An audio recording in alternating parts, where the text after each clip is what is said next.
Sir ಅವರು senior ಆರ್ಟಿಸ್ಟ್ಗಳು ಬಂದ್ರೆ ಕೂತ್ಕೋತಾ ಇರ್ಲಿಲ್ಲ ಸರ್, ಅದನ್ನ ನೋಡಿದೀವಿ ನಾವು.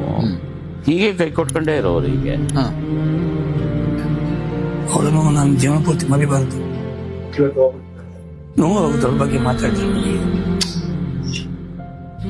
ಎಷ್ಟು ನನ್ನ ಹತ್ರ ಎಷ್ಟು ಜನ ಸಾಕಾಲಾದ್ರೂ ಊಟ ಮಾಡ್ತಾರಲ್ವಾ? ಈ ಟೈಮಲ್ಲಿ ದರ್ಶನ್